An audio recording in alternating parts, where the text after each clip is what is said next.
Hi guys, and welcome back to my channel Buzz About Cricket. My name is Andy Buzzer, and today's video is slightly different. It is the first in a series called Batting Like. So what I'm going to be doing in this series is actually looking at emulating different batters across the world and trying to get a kind of a mindset into their technique.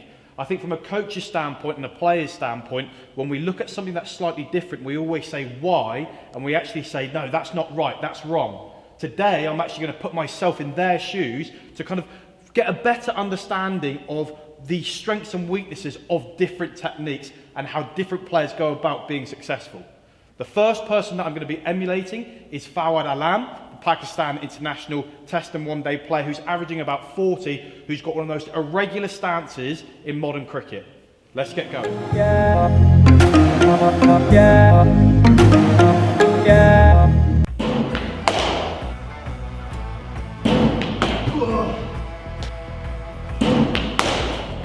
I mean, that's 4 runs.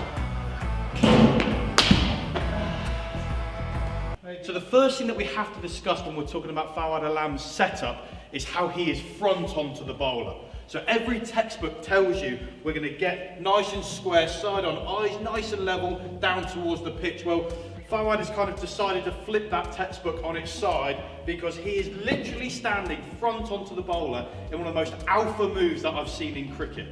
He actually isn't quite square on, he's even opened up from that position. So from side on, you can actually see that his foot is even further open. Yes, he is left-handed, so in this position he is there, but I am right-handed, so we have to just mirror that. But the reality is he is set up in a position that is completely square, but very relaxed. There's nothing robotic, there's nothing too static about this position. He's a very relaxed person, and he is simply just watching the ball. Now, he has been quoted saying that different people get out in different ways, and he finds this the most natural way to bat. Now, whether that has been from actually batting like it as a kid or playing street cricket or whatever, this is how he's decided to do it, and he's been doing it for an extensive period of time. So it's a subconscious movement, and when you're most relaxed at the crease and reacting to the ball, that's realistically how you're going to be scoring the most amount of runs. Throughout his setup, when he's in here, when the ball is released, he is then taking a more traditional approach and getting more side on into position to then attack the ball. Now, what I'm going to be finding very interesting today is from this front on position into a side on position against actual pace, how easy I'm going to find it to actually get at the ball. When it's a slower bowler, I think potentially I'll have the time and the movement to get into it, but that is all becoming a conscious movement. I'm actively trying to do that. Against pace, I'm not sure I'm going to have quite the ability he does to be successful, but let's see. Okay then, first ball, machine set up at 75 miles per hour, and I'm going to take my stance, I guess, which is like this. Let's see how this goes.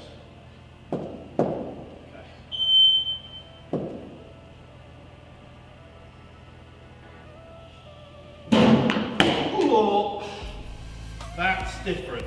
That is very, very different.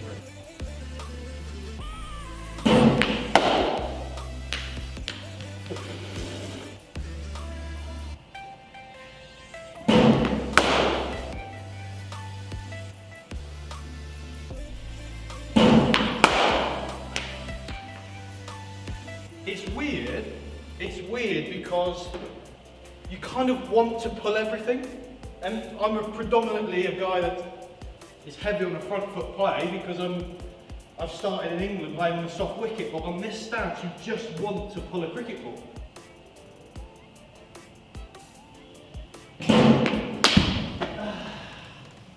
Maybe not pull everything. See, I would say that even in that, it's a horrific shot, but the issue is, for me, if I'm batting normally, or in my natural stance, I'm not even considering going back. I'm going and playing forward to that ball. Because I'm here, I think that ball's shorter than what it is.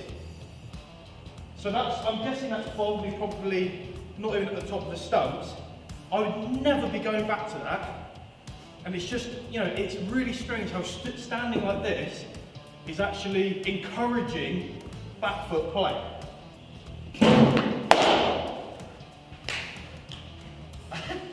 I mean, it's different. I mean, I don't know if I'm getting the movements right every time, but I don't feel like I'm ever set. That's the one thing I'm like really, I always feel I'm kind of playing on the move.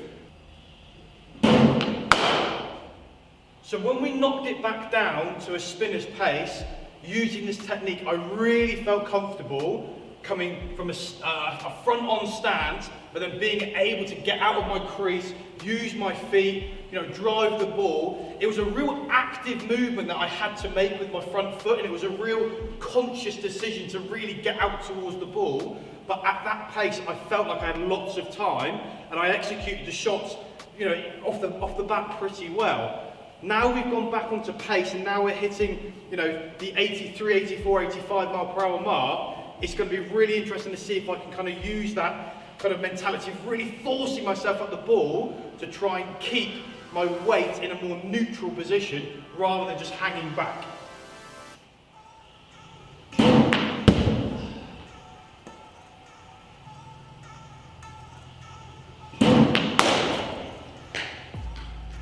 I mean, that's 4 runs on any ground, but again, I don't feel I've got control, and if I'm honest, I feel that's the only option I've got at the moment.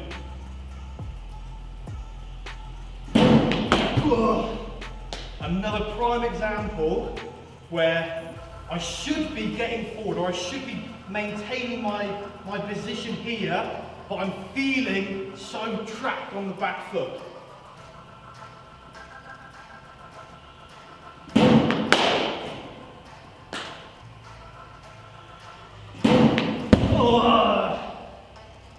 And I think that says it all.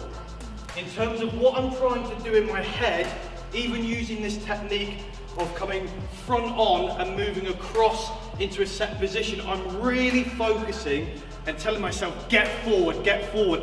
And that final ball proves and shows to me that in that technique, I'm finding it so incredibly hard to get forward and actually hit the ball in front of square.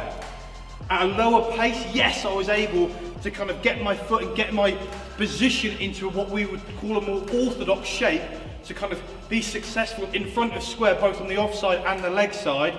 But for me, at that pace, I'm trapped. I feel a little bit scared, to be honest, because I don't feel comfortable just getting forward and hitting the ball. Guys, that is the new series of Batting Like. My name's Andy Buzzer. That was Buzz About Cricket. Always back yourself. Catch you next time.